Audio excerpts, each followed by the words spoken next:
Hello and welcome to Scale Your Sales podcast. Now, my next guest has sold in some form or another all of his working life. Now working in B2B sales, he currently serves universities throughout England with award-winning primary source collections and leading edge technology. We're going to find out more about that. So welcome to Scale Your Sales podcast, Tom English. Thank you, Janice. Great to be here. Well, it's good to have you here because we've connected in different ways, which the listeners will find out. But first of all, let me ask you, we're all experiencing challenging times. So what would be the advice that you would give listeners and sellers to ride out this pandemic and come out strong? I think the biggest thing that I can say, the most significant thing I can say, is to focus on what you can control, on the things that you can control yourself, within yourself. And that, when I say within yourself and the things that you can control, it all starts here. It all starts in your head. And what thoughts you are going to give time and space to, what you're going to give energy to. Because there are so many movable parts in relation to not just the pandemic, but the global situation in general. We live in a time of turmoil and turbulence, and I don't think it's alarmist to say that. It's just how things have been recently. Some of those things relate to the pandemic, some of those things are relating to other long-standing issues as well. And I think it's really important that we practice self-governance, so that we really focus on governing ourselves and what it is that we think about, what it is that we give energy to, what it is that we give focus to, and how it is that we spend our time, and how we behave and how we act. So in some respects, I think that the lockdowns that have been brought on due to COVID-19 have given us a massive opportunity to really reflect on what we do think about, what are our routines like, because we've been forced to slow down and shut down to a degree ourselves. We've had a microscope put on ourselves, and in some respects we had a mirror put up to ourselves as well, where we've had to reflect on our lives as they are at the moment, when the music stops, so to speak. And so I think that can be really empowering as well. So I don't think that it's all doom and gloom by any means, but I think moving forwards and moving on from COVID-19, from lockdown, and in making progress ourselves, I think if we focus on what it is that we can do, and also focus on the changes that we want to make within ourselves, then I think we can affect real change, and then we can have a bigger impact outside of ourselves as well, as we get our own house in order. Well, I know you're a salesman, but Yeah. outside of sales, you're founder of Three Stewardships. Now you're talking about, having control of this, and I know that you're really passionate about that through Three Stewardships, transformational mentoring. So why do you say the pursuit of pleasure as an end in itself can lead to life of chaos, disconnection and despair? Because that really relates to what you've just been talking about. Yes, absolutely.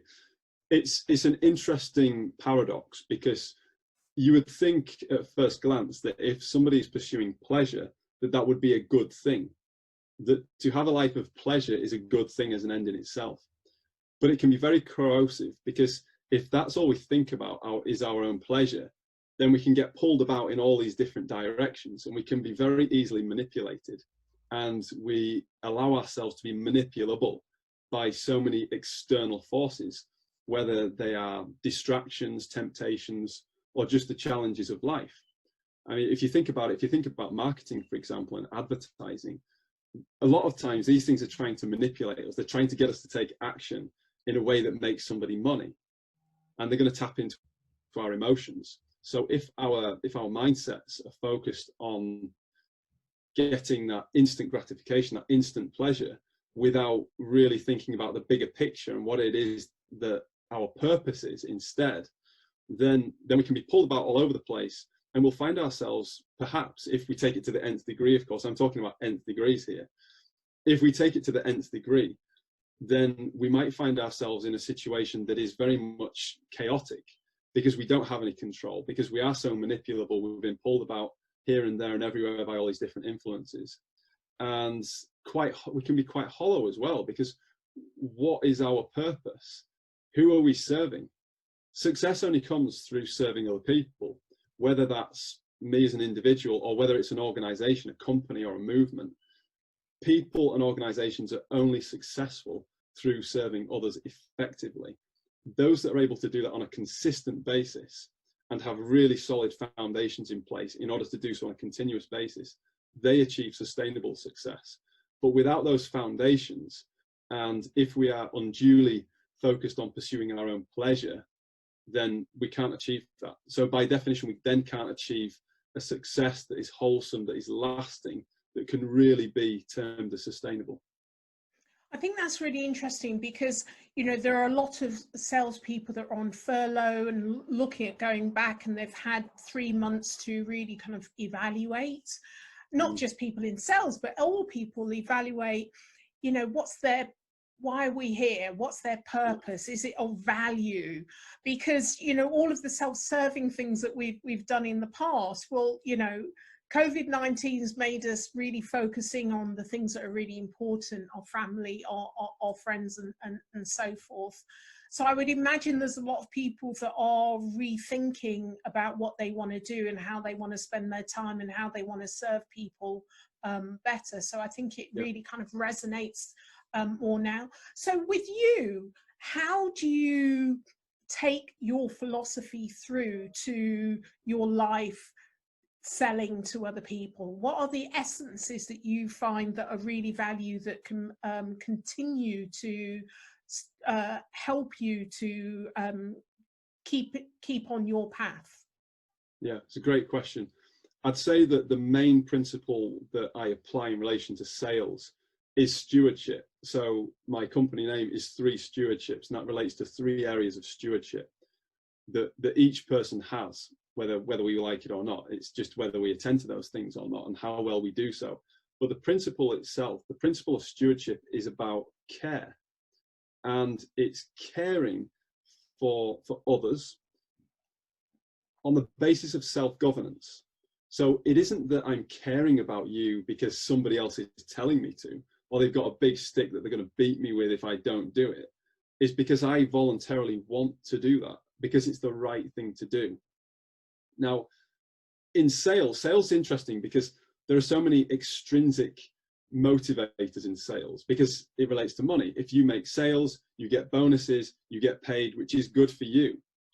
But if you really want to achieve success on a sustainable basis, again, it comes back to those principles. So if you can really integrate stewardship and care, not just on an idealistic basis, or by trotting it out on a website and saying this is one of our core values, etc., but through actual habits that are lived and that are practiced in every interaction, whether it's a conversation with a customer, how can we help? You know, X, Y, and Z's going on in relation to COVID-19. You're really struggling. How can we help? Not just thinking about what the highest ticket item is that you can sell them, but genuinely listening to them and understanding what their needs are and how you can serve them. And if we adopt that approach as salespeople of trying to serve other people, and we integrate that into our practice, then sales success comes quite naturally. We don't have to force things. We don't have to try and manipulate people. We don't have to backslide on our agreements. We don't have to do all the bad stuff that has given sales such a bad reputation over so many years, which is really unfair to good salespeople, because there are excellent. I've known many excellent salespeople who genuinely care about their customers and really give and really serve and want to deliver the best value to them at all times. So it's really about taking those principles but integrating them into habits that are enacted on a daily and a weekly basis. Excellent. So tell me more about Gail. Now, I've known about Gail because when I did my MBA at Cranfield, I used the directories. So when I spoke to you, I thought, oh, wow, I do know about them, but perhaps, you know, other listeners don't. So give me a brief rundown about Gail and what you do. Gail essentially it's an interesting company because we're in quite a niche, yet we're not. So one of those companies that loads of people who've been to university probably used one of our products at some point in time. You, for instance, with your MBA, others anybody, for example, who's used the Times Digital Archive will have used a Gale product. So what Gale does primarily is it gathers, we as a company, we gather primary source materials from across the globe, whether it's historical newspapers like the Times, we've recently got the Mirror, there's the Economist, the Financial Times, etc., and we digitize these things and we put them on platforms, cutting edge platforms. So it's not just about making the content available online, but it's also about creating the platforms which give an excellent user experience. So technology plays a huge part in the company in terms of what we do to serve our customers, because our customers, the people we sell to, are librarians, and what the librarians care about are meeting their users, their customers, if you like, their users' needs. And so it's all about ensuring that they have an excellent user experience. So we have real leading edge technology with this. We fairly recently released a digital scholar lab, which enables mass analysis of historical newspapers and historical documents going back to the early modern period, and as recently as yeah, it's really incredible. You know, we can create mass corpora of data that people can analyze, and they can find trends in language, how language has been used, sentiment analysis, topic modeling, to really dig into these millions of pages of primary sources that we've digitized and find different trends and different themes within that material. Brilliant, brilliant. Wow, it's great that they're moving. I mean, I think of it as directories, because, you know, online directories, because that I've done my research using them, but it's interesting how they're not only cataloging history, but also kind of using that in terms of analyzing the different trends going back. Yeah. Fascinating. So what practical strategies could you offer to enable buyers to buy, or have you used in the past? And especially, I know that this is important to you, building long-term trusted relationships. What are the strategies that you use? Yeah, good question. So with that, I think it's really important to understand the sales process and have a sales process that directly relates to the buyer's buying process. So it's all very well having a sales process that you've kind of devised yourself internally with your company, with sales and marketing, etc. But if it doesn't relate to how buyers buy and how they want to buy, then it's not very effective. So what I would say in that respect is always make sure that you understand how your buyers want to buy and what their processes are. When do they want to buy it? Why is it at that particular time? How do they want to buy it? And why? Always ask the question why, and get a deeper understanding of what their situations are and what their particular needs are. And then you can serve those needs accordingly. So for example, with my customers, the universities, the librarians that I deal with, they're trying to meet the needs of the end users. So the people who come into the universities, whether they're students, whether they're academics doing research projects, dissertations, whatever, and they're making sure that these people can get access to information easily, quickly, and effectively, so that they can use that information to its full potential and go on to write, you know, award-winning books and research papers and dissertations and goodness knows what else. So one thing that I've done particularly while I've been at Gale is really engage with end users themselves as well. So as well as engaging with the customer, I also engage with the customer's customer. So the librarians and also the academics, and also sometimes students as well. And when I'm doing that, there's a potential gray area there. So sometimes customers can get nervous about that because they don't want me as a salesperson to go along and start making big promises to end users about what they might be able to have and what's on trial and everything. So one thing that is really important in serving customers and building trust is stating your intentions. So what I've done with my customers is I've stated my intentions. I've made the suggestion that actually I'm very happy to help to qualify what's going to be most useful here. And I'm very happy to talk to academics about that to really determine what the case is. And the way that I do that is not, again, it's not by looking at what the biggest ticket items are and thinking, well, we need to sell more of that this week, so I'm going to go and double down on that and not tell them about this other thing which can add value. It isn't about doing that at all. It's about genuinely trying to get the information and genuinely trying to find out what the needs are. And when we are genuine in showing that empathy and that care in terms of what it is that they need and how we can meet those needs, then we will build trust. Because the second that we don't do that, the second that we instead start to prioritize the things that are good for us, trust is destroyed. It's completely gone. And it's very, very difficult to rebuild it from that point. Because if you show somebody that you are self-interested and you're sorry because you were caught, then you're not, are you really sorry? Are you going to do it again? And if you do it again, how do I know that you're doing it again? You see what I mean? Mm-hmm. So it's really, really important to act with the best intentions and to state those intentions and then act in a way that genuinely intends to serve the needs of the customers and in this particular case, the end users as well. What I love about this is, as you know, I do key account management, and I've delivered that through Cranfield School of Management and my customers, and the focus very much is not only on the customer but the customer's customer. So what I love what you say is about stating your intention, because buyers don't always know, they don't always know how to put together the best solution. So you actually kind of walking with them and saying, actually, I can perhaps help to refine what the proposal, the needs will be by talking to the professors and talking to students, and I can help you create a better product. And I really love that, because you're going hand in hand, kind of helping them to refine what the need is and going that extra step to actually talk to the end users.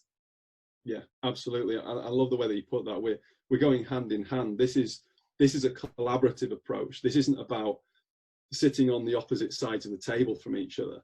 This is about moving the table around so that we're sitting next to each other and we're sharing notes and we're sharing ideas and we're collaborating. We're not competing against each other for value anymore. All of a sudden, we're trying to find a solution together and genuinely trying to find win-win. Yeah. Yeah, and you always do when you have that kind of attitude as well, which is why I wanted to get you on this podcast, because I love what you have to say.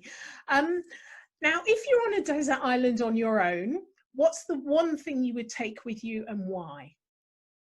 Oh, interesting question. And my answer to it is a bit of a cheat, but it would be a double answer for me. I would say it would be one thing, but it'd be kind of two things because it's two separate items, but it would certainly be a pen. So I would certainly have a pen with everlasting ink, if there is such a thing. And I would have a journal, my journal, because I do a lot of reading. You can tell by my background. I've got a lot of books in the background, and there are more either side of me as well. And it's not the biggest room in the world, but still I've got about 300 books in here. I love books and I love reading. I love studying. But more important than reading a lot of the times is writing and thinking and digesting the world around you and your experiences, how you feel about things. And I think most importantly, the meaning of things. What do things mean? Because this is how we can really shift our mindsets and our paradigms and really open things up. So all of a sudden, if we've had a tough time in the past, or we had a particular challenge or something bad happened to us, by writing things down, writing down how we felt and then reflecting on it later, sometimes we can see how that challenge actually worked in our favor, how that challenge was actually a lesson for us to help us to level up, to get to the next level, and how without that challenge, we might not have been able to level up. It's like that old analogy of the bird that needs to break out of the egg. It has to smash through the shell itself to build the strength to survive for the rest of its life. It's the same sort of thing. So I feel that writing in a journal is so useful, because as I read back in my journal now, I think, gosh, now I understand why that happened. Previously, I might have been annoyed about it. I might have felt like a victim for a short time about it. But when I read back and I look back on my life, I can see even horrible things that have happened to a positive end, because through those things, I've been able to learn and to grow and to progress and develop. So I will always want to have the means by which to write and record my experiences and to really derive meaning from those experiences. All right, I'll let you have it then, Tom. Okay, thank you. So how can people get hold of you? What's the main channel? My main channel is LinkedIn. Yeah. So I'm available on there. I'm racking my brains for my name on there. It's linkedin.com/. I'll put the link in the show notes so that they'll get you through LinkedIn, which is brilliant. Lovely. Yeah, super. Tom, thank you for being a guest on Scale Your Sales podcast. And I love your name. I know I said that before, Tom English. It's like James Bond. Yeah, Americans always comment on that. They say, "Wow, your name's Tom English, and you're from England." It's so novel. There you go. You're novel. Well, the name is at least. No, you are. You are as well. We all are. Absolutely, I completely agree.